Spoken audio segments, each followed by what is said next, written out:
നമ്മളിത് മുന്നേ ബാംഗ്ലൂരിലുള്ള സ്നോ സിറ്റിയിൽ പോയിട്ടുള്ള ഒരു വീഡിയോസാണ് കേട്ടോ ഇതൊക്കെ. എല്ലാവരും ഇപ്പോൾ മഞ്ഞിൻ്റെ പിന്നാലെ ഉള്ളൂ വരും, നമുക്ക് കുറച്ച് ഡ്യൂപ്ലിക്കേറ്റ് മഞ്ഞ് കാണാം. അങ്ങനെ നമ്മൾ അവിടെ എത്തി, ടിക്കറ്റ് എടുത്തു, ഉള്ളിലേക്ക് കയറി. 1 hour സെഷൻ എന്തുകൊണ്ടാണ്. എന്നിട്ട് നമുക്ക് അവരുടെ കോസ്റ്റ്യൂം തന്നു, നമ്മളതൊക്കെ ഇട്ടു.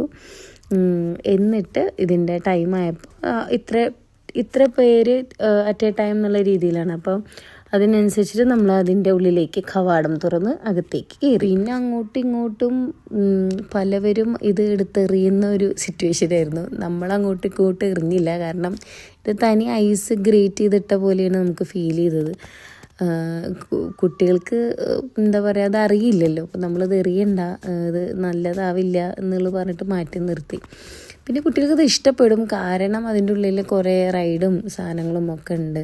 പിന്നെ അല്ലെങ്കിലും ഇതിപ്പോൾ ഒരു 1 time എക്സ്പീരിയൻസ് എന്നുള്ളതിനേ ഉള്ളൂ. നമ്മളിത് മുന്നേ പോയതുമാണ്. പിന്നെ അന്ന് പോയപ്പോൾ ഈ പറഞ്ഞ പോലെ ടിക്കറ്റ് പ്രൈസൊക്കെ കുറച്ച് ഓവർ പ്രൈസ്ഡ് ആയിട്ട് തോന്നി. ഇപ്പോഴത്തെ അവസ്ഥ എന്താണെന്ന് അറിയില്ല. അപ്പം ഞാൻ പറഞ്ഞല്ലോ ഇതിൻ്റെ ഉള്ളിൽ റൈഡും കാര്യങ്ങളൊക്കെ ഉണ്ടെന്ന്, അതുകൊണ്ട് തന്നെ കുട്ടികൾ കുറച്ചൊക്കെ അത് എൻജോയ് ചെയ്യാൻ ചാൻസ് ഉണ്ട്. പിന്നെ പെട്ടെന്ന് ഈ ഒരു ഷൂ ഇടുന്നുണ്ടല്ലോ, ഈ ഷൂവിൻ്റെ ഉള്ളിൽ കുട്ടികൾ ഇടുമ്പോൾ അതിന് ഗ്യാപ്പ് ഉണ്ട്. അതിൽ കൂടെ നമ്മൾ നടക്കുമ്പോഴും ഇതുപോലെ കളിക്കുമ്പോഴൊക്കെ അതിൻ്റെ ഈ ഐസിൻ്റെ അത് ഉള്ളിൽ പോയിട്ട് കാലൊക്കെ അങ്ങ് ആകെ തണുത്ത് മരവിച്ച് ഒരു അവസ്ഥയിലേക്ക് എത്തിയിട്ടുണ്ടായിരുന്നു.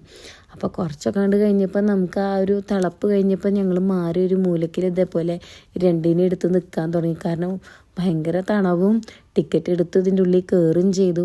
പിന്നെ അവസാനത്തെ ഈ ടൈം സെഷൻ അവസാനിക്കുന്നതിൻ്റെ കുറച്ച് ടൈമിൽ DJ പാർട്ടിയാണ്. പിന്നെ പാട്ടും ലൈറ്റൊക്കെ ഇട്ടിട്ട് നമുക്ക് എന്ത് DJ